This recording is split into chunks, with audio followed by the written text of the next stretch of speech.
Halo rekan-rekan 5 TV, berjumpa lagi dalam liputan daring 5 News dengan berita terhangat dan teraktual bersama saya, Anissa Putri Amalia. Berita kali ini datang dari MPLS atau Masa Pengenalan Lingkungan Sekolah tahun ajaran 2020-2021. Di masa pandemi saat ini, kegiatan MPLS tetap dilaksanakan secara online. Walaupun dilakukan secara online, kegiatan MPLS ini tidak mengurangi makna serta tujuan diadakannya.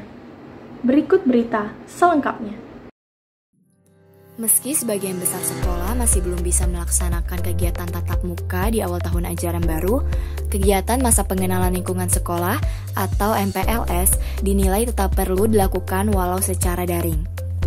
Sebagaimana kalender pendidikan tahun ajaran baru yang sudah dikeluarkan Kemendikbud, MPLS telah selesai dilaksanakan sejumlah sekolah pada tanggal 13 hingga 15 Juli 2020. MPLS ini dilakukan dengan cara yang berbeda.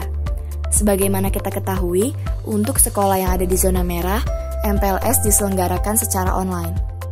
Sedangkan untuk di zona hijau, MPLS bisa diselenggarakan secara tatap muka dengan memberlakukan protokol kesehatan yang ketat. Beragam cara dilakukan pihak sekolah beserta pengurus OSIS agar setiap kegiatan yang dilaksanakan tetap dapat mendidik serta memberikan pengenalan mengenai seluruh komponen sekolah beserta aturan, norma, dan tata tertib sekolah. Meskipun dilakukan secara online, MPLS ini tetap diisi dengan kegiatan yang menarik. Seperti salah satu video kegiatan MPLS yang belakangan ini cukup ramai dibicarakan di sosial media. Sebuah video perkenalan calon siswa baru yang diunggah di aplikasi TikTok ini dilakukan untuk keperluan tugas MPLS di sekolahnya. Video ini mendapat banyak perhatian dari warganet karena dinilai unik dan sangat menghibur. Selain itu, meskipun dilakukan daring, momentum seperti ini juga harus dimanfaatkan siswa baru untuk mengenal lingkungan institusi pendidikan dan adaptasi kegiatan belajar mengajar di sekolah mereka.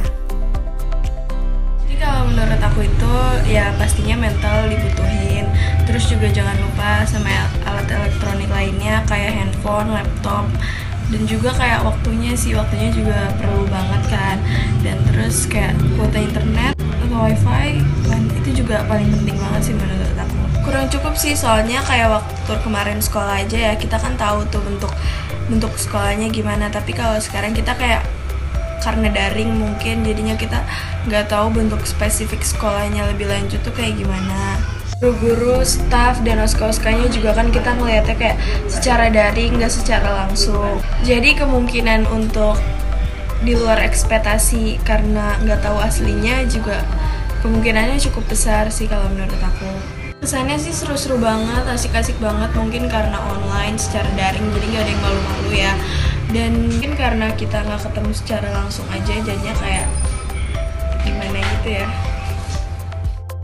Kalau peraturannya memang disesuaikan sama ya dengan MPLS tahun lalu, misalnya untuk kegiatan kedisiplinannya gitu ya itu sama, kemudian materinya juga hampir sama. Ini memang pasti kegiatannya artinya apa ya, penerapannya pasti berbeda gitu ya. Melalui daring otomatis penerapannya aja yang berbeda, tapi aturan segala macamnya kita samakan. Misalnya penerapan disiplin kita samakan, tapi penerapan kegiatannya pasti berbeda. Kendalanya ini ya, karena kita pakai aplikasi, kemudian penggunaan internet ya, kemudian kuota itu kadang-kadang juga menjadi kendala.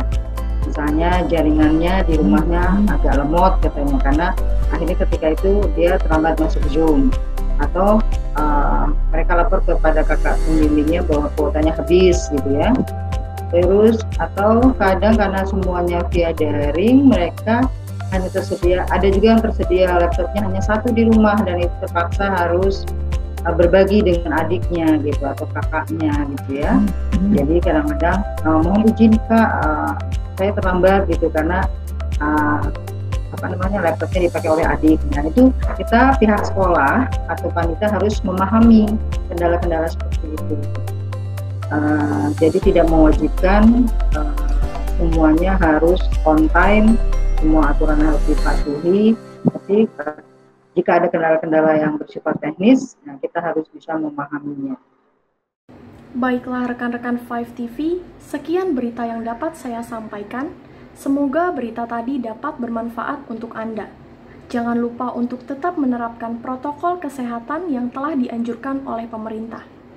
Saya Annisa Putri Amalia pamit undur diri. Terima kasih dan sampai jumpa. 5TV, be kreatif.